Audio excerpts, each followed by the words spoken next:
The Sportscast, April 16th, 2021, mid-April. If you haven't yet, please subscribe in all our channels, YouTube, Twitter, and Apple Podcast. And if you're listening on Apple Podcasts, you can leave a rating and review.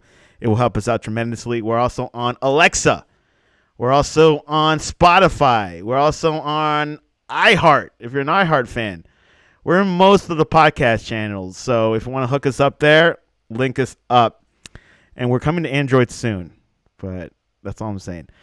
Visit us on thesportscast.net, thesportscast.net, or the app on the Sportscast. You can listen to all our shows there.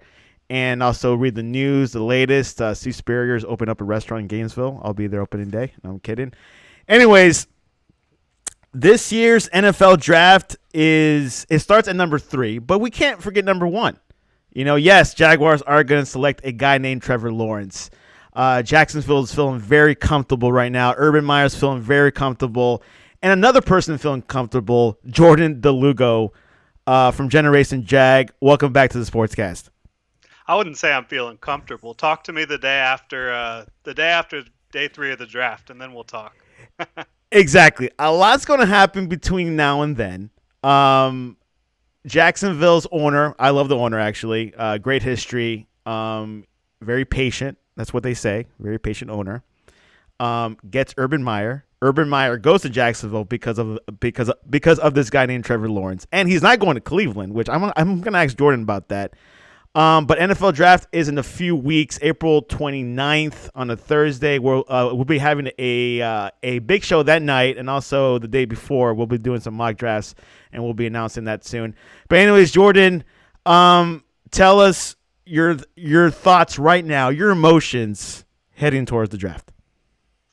So obviously Trevor Lawrence coming to Jacksonville, first number 1 overall pick in franchise history, if you can believe that. Kind of shocking. After all the down years that the Jaguars have had over the last decade and a half. But Trevor Lawrence on his way to Duval, he's the apple of Urban Meyer's eye. He's the reason that Urban Meyer is in Jacksonville. So, yeah, he's on his way. And after that, you've got a lot of holes you can address. Got a lot of draft capital, 10 more picks beyond the number 1 overall pick. So they've got plenty of directions that they could go in. As we said before, Jacksonville gets the first pick. What is your thoughts over him not going to Cleveland to the NFL draft, possibly meeting the owner and Urban Meyer? Was that something you've heard for a while, or what are your thoughts over it? I don't really have any thoughts. I think everybody is entitled to do what they want to do. It's not going to take him long to get well acquainted with Shad Khan. He's already well acquainted with Urban Meyer. Urban Meyer is the one that set up that impromptu pro day so he could go get his labrum repaired. So, yeah, I mean, I don't think there's anything to look at there, honestly. Another, of course, Jacksonville does not necessarily have that. I mean, yes, have that first pick, but they have a few other picks in the first round. They got the 25th pick. They got the 32nd, third in the second round, and then the 65th on round 3, and so on, so on. 45 as well in round 2. 45. I forgot to bold that sucker. Yeah. Jordan, tell us what other positions or spots does Jacksonville need or to have a successful draft this year? Yeah, so they have several needs. You look at interior defensive line, which I believe they should go claim Maurice Hurst, who was waived by the Raiders yesterday. He's a young player that I think if you address that, then you're going into the draft having another need kind of crossed off the list, so you don't have to worry about that as much. But safety, I think you could definitely upgrade there. I think you need tight end is the biggest need. I think from the outside view of the Jaguars and internally, I think that they believe tight end is their biggest need. So you're looking at tight end, safety. A lot of the other areas have really been shored up. I believe offensive tackle is a need, looking at Jawan Taylor coming off a very poor second season in the league, and Cam Robinson's on the franchise tag this year. But I don't think internally inside that building that the Jaguars believe offensive tackle is a big need. I think they like their guys. I think they like their offensive line coach, and they believe they're going to get a lot more out of that group than they did in 2020. So, yeah, I think you're going to see tight end early. I think you're going to see safety early. If they don't go get Maurice Hurst, I think you're going to see interior defensive line early. You could see an edge rusher to supplement what they've got right now, which is pretty much just Josh Allen, Caleb Chason, and DeJuan Smoot. So that's where I'd be looking at for the Jaguars to go early in the draft. You said positions. Can you name me some names that you like to see on this roster? Yeah, so if you look at the 25th overall pick, I think Trayvon Mayrig from TCU, the safety, he makes a ton of sense because he's very versatile. He can play single high. He can line up in the slot, covering tight ends, covering slot receivers. He rolls downhill very effectively against the run. Short tackler at the safety spot for a free safety, and he's a ball hawk. 20 pass breakups over the last 2 years, 6 interceptions, and he's just very consistent. Assignment sound from play to play. I think his instincts help him out a lot. He's a guy at safety that would make a lot of sense at 25. I think Pat Freiermuth, the tight end from Penn State, probably the consensus tight end 2 in this class. He's a guy that doesn't have the speed that necessarily Urban Meyer is always talking about, but he can block in line. He can absolutely dominate from the slot. He's not the ultimate athlete at the tight end position, but he is a plus athlete, and he's got the surest hands you'll find in the NFL draft. Jacksonville Jaguars looking good for the draft, as Jordan said. Let's look at staff-wise. Of course, Urban Meyer got hired about a couple months ago. Has he added some more significant pieces in his coaching staff? Oh, yeah. I mean, the coaching staff's filled out. I think they have something close to 30 coaches on the staff, so a lot more coaches than you see at a lot of teams around the league, and certainly more than there were in Jacksonville prior. His right-hand man is Charlie Strong. They go back to their Florida days together, and they have a very strong relationship. He's the linebackers coach, inside linebackers coach, and the assistant head coach. So he's going to have a big responsibility in Jacksonville. Daryl Bevel, he's the offensive coordinator. He's coming over from Detroit, where he had a couple good years with Matt Stafford, and prior to that, he was in Seattle. There's a huge Seattle connection with this coaching staff. You got Daryl Bevel, who was their OC for quite a while. The guy they replaced Daryl Bevel with, Brian Schottenheimer, is now the Jaguars passing game coordinator. Then you look at Sanjay Lal, who was a coach for the Seahawks last year as well. He has a lot of history with the Cowboys. He came over as the wide receiver coach. And then the special teams coach, Brian Schneider, also a former Seahawks coach. So there's a huge Seattle connection in Jacksonville. And it'll be interesting to see how that plays out, how that all works. Which is not a bad thing, right? I don't think so. I think Urban Meyer sees the type of success that Pete Carroll, another former college head coach turned pro head coach, had success with these types of guys, and they seem to be fits for the type of culture and the type of team that Urban Meyer is looking to build in Jacksonville. Urban Meyer made some noise about a month ago saying that in the NFL, they don't they were not allowed to meet. I mean, not allowed, but they were not able to meet with certain players in person. He says, well, in my day, we used to meet them at for coffee or in person to get to know the player. What were your thoughts over his comments, and maybe clarify a little bit what happened?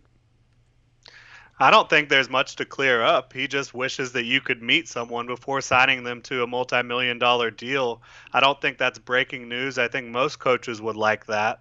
Obviously, not all coaches come out and talk about it, but I think it's a fair criticism of the way the free agent process works, honestly. Why would you want to sign someone to a multi-million-dollar deal in any business without – my dog's whining. We got to get her up here. Welcome her in. Or is it a he or she? She. Welcome her in. Yeah, anytime. Yeah. But, yeah, so I think it's a fair criticism. I don't think any businessman would want to be – or woman would want to be – spending that type of money without having a face-to-face conversation with a player, which you're not allowed to do, throughout the legal tampering period. You're only allowed to speak with their representation. So it is a weird process. I'm not sure why the NFL runs it that way, honestly. And I agree with Meyer's criticism. It makes sense. Rules of sales, you close the deal in person. Yep. And even during the COVID age, I think you do your best. If you have to wear a mask or a shield at the meeting, go for it. But I'd rather Right, close. and they're not even allowed to speak with the players on the phone or via Zoom prior to agreeing to terms. Interesting. Yeah. Interesting. Urban Meyer, what do you think? I mean, obviously, yes, we know his playing style, but what do you think his personality will be like in the NFL season? Do you think he'll be outspoken, making some news on TMZ, things like that? Like, what do you think what type of coach he will be, you think? I'm not sure TMZ is in his future, but I do think he'll make some headlines because he's going to be honest. Obviously, we saw his honesty with how he felt about the free agent process. He's been pretty transparent in terms of the Jaguars roster needs so far. So I think you'll get a very honest coach when it comes to the press conferences. He's going to tell it like he sees it. And then in terms of inside the building, he's all about building relationships. He's made that clear throughout his college coaching career. He wants inside the building to be a family. He wants to get to know the players very well. Josh Allen attested to that, the Jaguars edge rusher. He spoke with ESPN recently and talked about how he can just see that Urban Meyer is really taking the time to get to know all the players. I think that's going to be part of the program that he's building, just a lot of connectedness between coaches and players. Sounds like Jordan likes him, and I think hopefully he will not be like the other top college coaches that didn't do well in the NFL, didn't really translate their success. But maybe Urban Meyer can, and he does have the weapons. And Right. I think a lot of the reasons for some of the other coaches that haven't really made it as college coaches going into the NFL, I think there's some stubbornness, like my way is going to work, and just and adaptability. They're not willing to grow and learn as coaches. Some of these guys, when you look at the past, Chip Kelly, he was stuck in his ways. Harbaugh, he had some success, obviously, but he's also very hard headed. Steve Spurrier came in, and I don't think he knew what to expect, to be quite honest. And he was very overwhelmed by that. But when you look at the guys who are willing to learn and build a program and get players that are going to buy into that program and really work their asses off, which Urban Meyer is going to do. yeah, man. He's a tireless worker. I'd be surprised if he doesn't have some success in the NFL. True. I've heard his practices are pretty intense, pretty regiment, and yeah, we'll see what happens. I'm very optimistic with his with his time in the NFL coming up, and I think it's going to be better than Spurrier, that's for sure, and Yeah, possibly. the one thing I really think he does need to hone in on is taking a back seat a little bit, and not being so like he would basically be running the special teams portion of practices in college, and he just had to have his hand in every little pot. And I think it stressed him out too much, and that's some of the health problems and stress problems you've seen with him in the past. He's going to need to manage that, and it can be very difficult in the NFL when you're losing games to keep yourself as stress-free as possible. This is one of the most stressful jobs you can have, and managing that stress is going to be one of the keys for Urban Meyer. I agree. We'll see what happens. Looking forward to the Jacksonville Jaguars. I've always liked this organization, even though I'm a Miami Dolphin fan. But I like to cheer Florida teams as well to shine. Tampa Bay did it last year. We'll see if the Dolphins or the Jaguars will seek success in the next couple of years. NFL draft is in a few weeks, 2 weeks, a little bit less than 2 weeks to be exact. Everyone's doing their mock drafts. Everyone's putting their money on it. But Jordan not just covers the Jacksonville Jaguars. He does look at the NFL draft order and looks at potential players going there. Let's start. Of course, Jaguars, he has Trevor Lawrence, unless he says no. He thinks another player is going to be there. It's Trevor. Trevor, okay. Let's go number 2, New York Jets, a team that is moving past Sam Darnold. Who do you got going there? Yeah, I think the Jets should take Justin Fields. I think he's easily, when you look at the board, the best player. But all signs are pointing to Zach Wilson. There's been a lot of buzz about that. I think it's pretty clear that it's going to happen. And I don't think the 49ers would have traded up to 3 had they not known the Jets were going to take Zach Wilson. Yeah, and I've noticed Justin Fields' stock has went up, especially having that second pro day a couple of days ago, which I think was a smart move because he had his first pro day was in the same day as Mac Jones, and all the attention went to Mac Jones. But let's go to the Niners. Interesting pick there because I've been seeing now more Justin Fields than Mac Jones. It's becoming more. I mean, I've been seeing a lot of mock-ups, and I don't know the percentage who has more Mac Jones than Justin Fields. But Jordan, who do you have going to Silicon Valley? Yeah, like you mentioned, he had that second pro day, and that's when Kyle Shanahan got to come in and kind of get his hands on Justin Fields a little bit, see what he can do in person. So I think Justin Fields is a far superior football player, quarterback, all of the above to Mac Jones. I think Justin Fields is the pick. Would be funny if Mac Jones say, "Hey, I'd love to have a second pro day, please." I think he did have 2 pro days. Honestly, he participated in pro days 2 weeks in a row. Interesting. These pro days have become more have more value because I believe they didn't have the combine this year, right? Right. With no combine, they did do the medical combine, but there's no on-field work for the combine this year. So yeah, these pro days are as close as you're going to get to the combine. Very valuable. Hey, no problem going to Tuscaloosa in March or April. Fourth, Atlanta Falcons, another one that potentially, hearing rumors, they could trade down or they might get some receivers. But, Jordan, what do you think is going to happen at that 4th pick? For me, this is where the draft starts. I think it's very interesting. You've got a whole new regime here with Terry Fontenot's the GM coming over from New Orleans, Arthur Smith from Tennessee. I wouldn't be surprised if they really want to supplement their offense with a weapon, Kyle Pitts, Jamar Chase, but I've got them taking Trey Lance. This is something I want to see happen because I think he'd be a great fit there behind Matt Ryan, sitting for a year and then taking over. It's a long play. It's not a short-term win in terms of it's not going to help them probably in week 1 this year, but it's a move that could really stabilize that franchise for the next 10 years or so. And I think Trey Lance is certainly deserving of that pick. He's got all the physical tools you could want. He's a tireless worker. In terms of pre-snap understanding of what the defense is doing and getting your checks and all that stuff, Trey Lance might be the most advanced quarterback in this class doing that. And so I think there's a little bit of a narrative that he's the rawest guy, and he does have the least experience. That's absolutely true. But when you look at what he did on the field in terms of pre-snap, he's definitely got it upstairs. And huge arm, big frame. I think he's a great prospect. I'd love to see the Falcons make him the 4th overall pick, and that would be the first time in NFL history that quarterbacks have gone 1, 2, 3, 4. Wow. I definitely like to see that. And I like that pick because that leaves the Dolphins with more receiver options by the time they get to the 6th pick. So we'll see. We'll see what Jordan says at number 6. But before we get there, let's go to Cincinnati Bengals. They got Joe Burrow there. And there is a receiver in the open that he's very familiar with. And let's see if Jordan picks that certain player.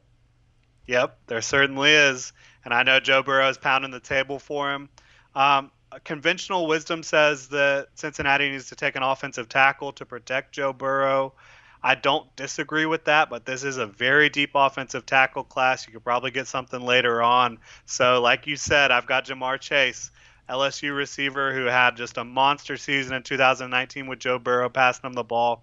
I've got the Bengals reconnecting those two, and I think that could be a very special combination for years to come. That is something that people are saying. Do you think Chase is the best receiver in this draft class?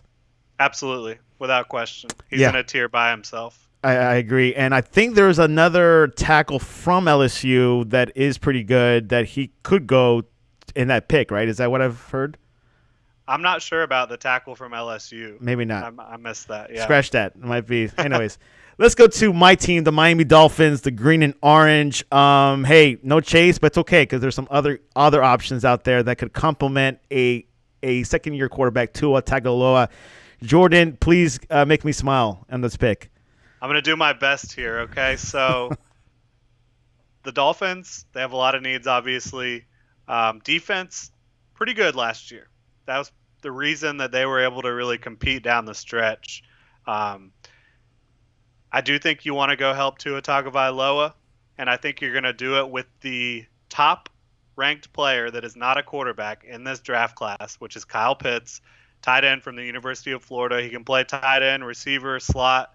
You name it, he can do it. He's a unicorn at the tight end position, just absolutely an unbelievable prospect, and I think he would make Tua Tagovailoa very happy.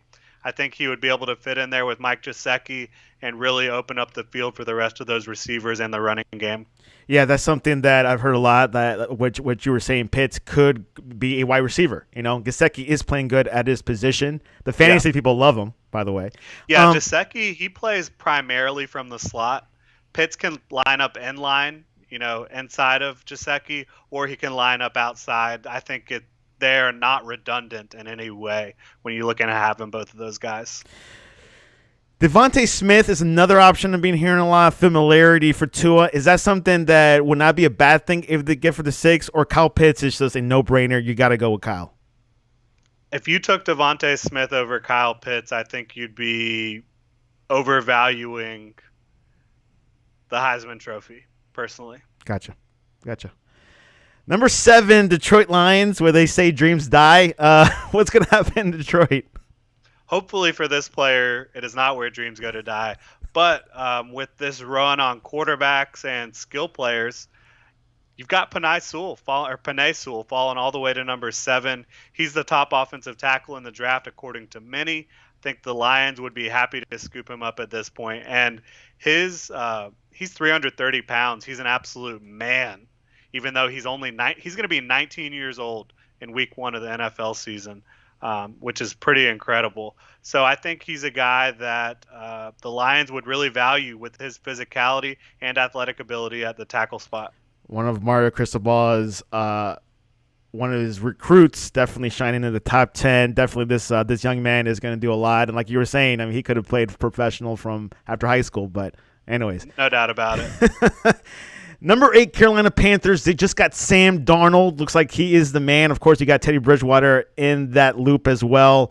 What's going to happen in Carolina, Jordan? Yeah, I don't think this is the ideal situation for the Panthers. I think they would have probably liked to see a Jamar Chase, Pitts, or Sewell fall to them, or even Trey Lance. But with the way the board fell, I think getting Rashawn Slater in there, he can play offensive tackle, left tackle, right tackle, left guard, right guard. He can play anywhere on the offensive line. He's going to be one of your best offensive linemen, probably their best offensive lineman from the get-go, and help protect Sam Darnold, who they made an investment in for whatever reason, and try to get this thing going in the right direction in year 2 of Matt Rule. There you have it, Carolina Panthers. Denver Broncos, number 9, question mark with Drew Lock. I don't know if Jordan's questioning Drew Lock as well. Who do you have going to number 9?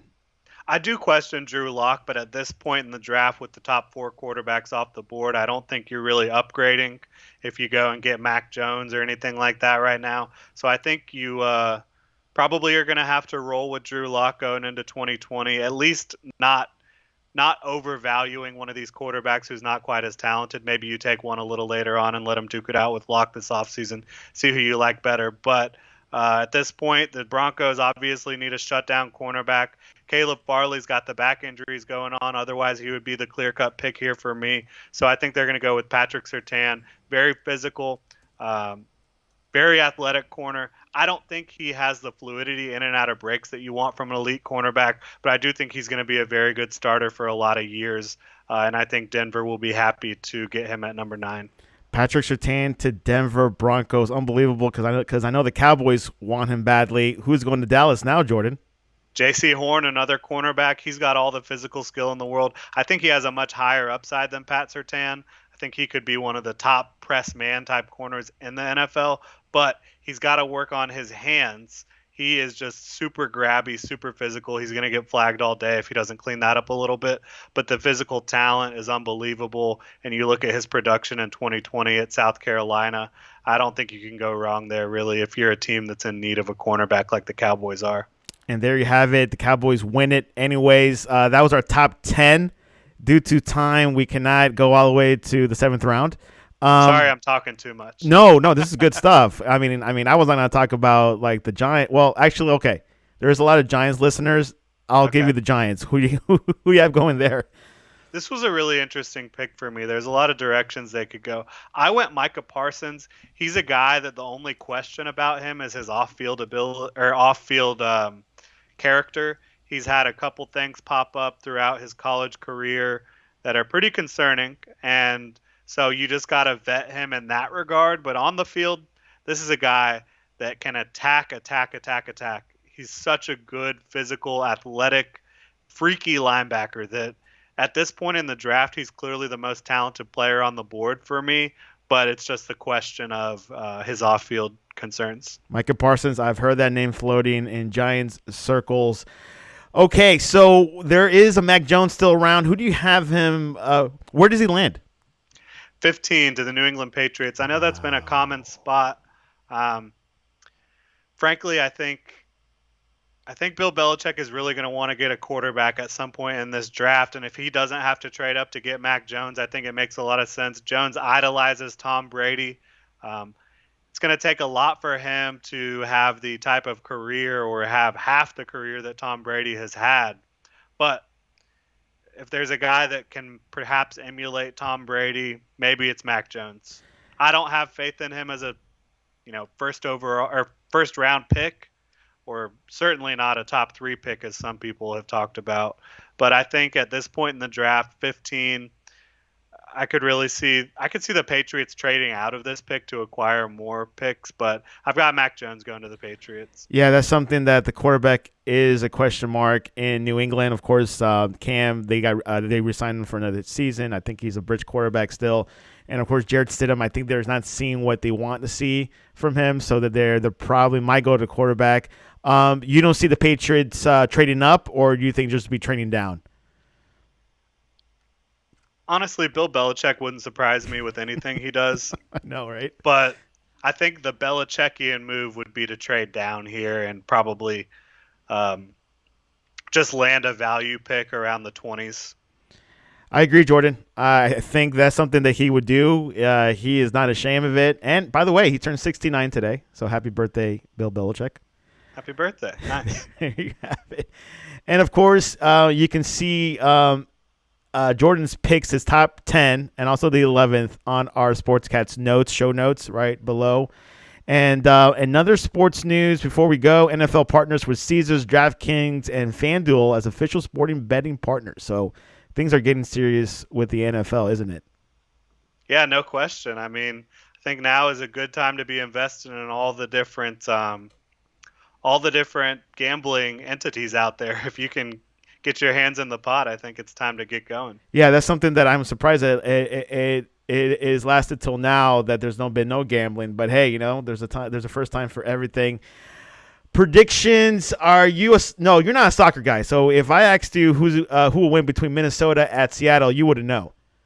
I have no clue. I know that the Sounders have a storied history, even though they're one of the younger teams around. They might not even be one of the younger teams anymore. I do remember when they came out, I don't know, 10, 15 years back, but I know huge. They've had some success. I don't know much about Minnesota. And Champions League? I'm not sure. Okay. I don't even know what's going on. No worries, no pressure. It's okay. But there is one question you can answer. Favorite fast food breakfast sandwich? Choices are McDonald's Egg McMuffin, Burger King Croissant Sandwich, Subway Flatbread, or the Wendy's Baconator. You're missing the number one pick. The Chick-fil-A one, right? It's always the Chick-fil-A breakfast sandwich, obviously. You could choose that one. Chick-fil-A biscuit. There you go. That's Chick-fil-A biscuit. I like them too. I totally forgot about Chick-fil-A. Anyways, McDonald's is winning. The Egg McMuffin's winning 62%. Second place, the Croissant Sandwich at 18%. Baconator at 14%. And the Subway Flatbread at 6%. If I had to rank them, those four, I think I would take probably McDonald's, Wendy's, Burger King, Subway. Yeah, and I should have replaced Subway with Chick-fil-A. Yeah, that'd probably be the easy winner. That was an easy switch. Like, who goes to Subway for breakfast? I have not met one person who's done that. Yeah, honestly, Chick-fil-A now, their breakfast is the main attraction. Oh yeah. So many other fast food franchises are getting in on the chicken sandwich game that lunchtime, the chicken sandwich from Chick-fil-A is not as important as it used to be. It's unbelievable. With Popeyes and Zaxby's and all these people getting in on the game. Have you tried the Burger King one? It's pretty good. No, I actually haven't. It's pretty good. Like they have a jalapeno Is it pickles. like a new recipe type of deal like everybody else is doing? It's very new. Definitely, it's thicker, it's more crispier, and it's it tastes it's similar to Chick-fil-A, but it's just like its own style. And McDonald's is all right, but I think Burger King did a better job, but Chick-fil-A is still king, so I can't. I'll have to check it out. I'm trying to avoid those types of things right now. We got our wedding redo coming up in May, so we're on the wedding diet. Oh, congratulations. Wow, that's awesome. Hopefully. Oh, yeah. Did you get married during COVID and then you got to like redo it? Exactly, yeah. Dude. So we're going to be able to have our friends and family and a whole bunch of people there. That's good, Last dude. time it was just a very limited amount of people. Dude, you know how many people said, yeah, I mean, I'll do it after COVID. They're not going to do it. But people like you put a lot of energy in it, and you're doing it. Congratulations. Thank you. I appreciate that. Anyways, Jordan, what is the best way for people to reach you to ask you about wedding budgets? Oh, man. Please do not reach out asking about wedding budgets. But you can follow me on Twitter at Jordan DeLugo. Check out all my work at genjag.com and over at bluechipscout.com for the draft stuff. So go follow Generation Jaguar at Generation Jag, Blue Chip Scouting at Blue Chip Scout, and again, myself at Jordan DeLugo. And there you have it, Generation Jag, biggest Jaguar fan site in the city of Jacksonville. Beautiful city. I got to go there because my cousin just moved up there. So it feels like everyone lives in like the suburbs of Jacksonville. Well, everyone lives in the suburbs. Yeah, the suburbs are massive in Jacksonville. I mean, it's the largest landmass city in the continental United States. So, yeah, there's a lot of green space. There's a lot of new housing developments going up all over the place. We live more towards the core, close to downtown. Okay, good. But, yeah, there's plenty of suburbs around here. Yeah, because the real estate in Florida is expensive, but her Jacksonville is still decent, at least for now. Yeah, Jacksonville, there's some areas where it's crazy. And with the market the way it is, housing market, I mean, people are offering 50+ over asking and not even getting the houses. So it's pretty wild. But there's still some new developments you can get in pretty cheap. Well, crazy. Now the Jacksonville Jaguars will have a promising couple years. But anyways, you can reach us at thesportscast.net or on our Twitter at thesportscast1. Read about Steve Spurrier's restaurant in Gainesville. It's called Spurrier's. And I'll probably check it out hopefully when I swing up there. Jordan's a huge Gator fan, and I'm sure you'll probably visit there if you go back to Gainesville to visit. Oh, yeah, that sounds great. I'll have to check it out. Hopefully he does better in the restaurant business than he did in the NFL. It's funny because I remember him. He was in the Alliance League 2 years ago. He looked pretty bad shape. Like, he looked pretty old. Yeah, I did enjoy that, though. They did so many, little press conferences and stuff. I think that was the right speed for him because it wasn't, ultra competitive like the NFL. But he still got to go out and coach guys and help them, teach them up, and I think that was the right type of league for him to be in. And it was called the Orlando something, and I think Apollos, right? Apollos, that's right. Well, yeah, didn't work out for Orlando. Another a football team. UCF still rules there. Anyways, Jordan, great to see you this lovely afternoon, Friday, and I hope you do well in your wedding planning. Really appreciate it. We've got everything locked down, I believe. So now it's just waiting for the big day. You got the flowers? Yes. I mean, we don't physically have them yet, but we've got it all planned out. I heard that's expensive. Anyways, a whole nother podcast on that. You don't want to know. I'll see you. Bye.